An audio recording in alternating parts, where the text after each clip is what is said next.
एक वरिष्ठ नेता, नाम नहीं लेना चाहता हूं, और रो के कहते हैं, मेरी मां से रो के कहते हैं, परेशान केला म्हणून तुम्ही आपलं तत्व आपली नीती सोडून जाणार काय? काँग्रेस पार्टी सोडून तिकडे जावं लागते असं सांगितलं। एक वरिष्ठ नेता, नाम नहीं लेना चाहता हूं, इसी प्रदेश के एक वरिष्ठ नेता कांग्रेस पार्टी को छोड़ते हैं और रो के कहते हैं, मेरी मां से रो के कहते हैं कि सोनिया जी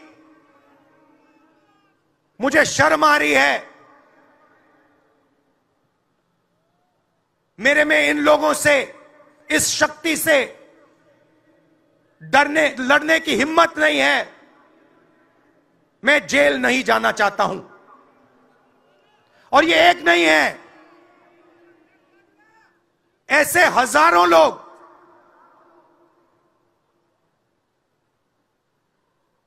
डराए गए हैं।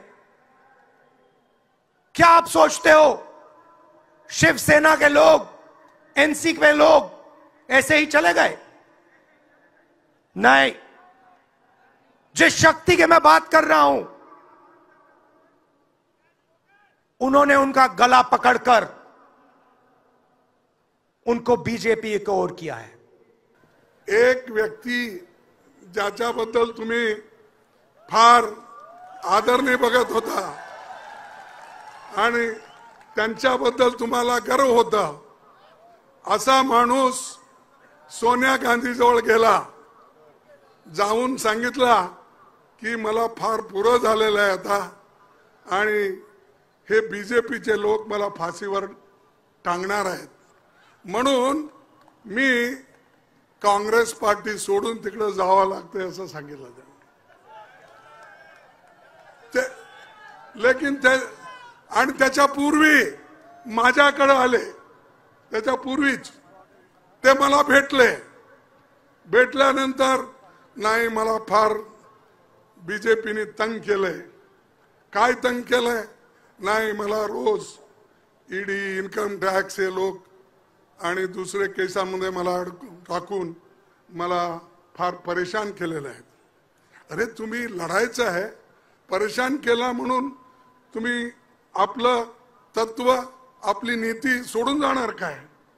मग ते म्हणाले काय करायचं आता, जीवच चाललंय, काय करायचं म्हणलं।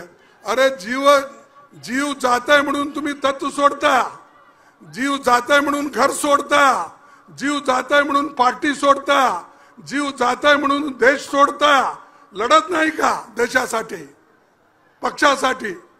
त्यांना काही नाही, जायचं होतं ते गेले, त्याच्या पाठीमागे काही लोक गेले, ते लोक जाणारेही आहेत, आणणारे। हे आयाराम गयाराम फार दिवसापासून चाललेला आहे। महाराष्ट्रातील सर्व बातम्यांचे विश्वासार्ह व्यासपीठ,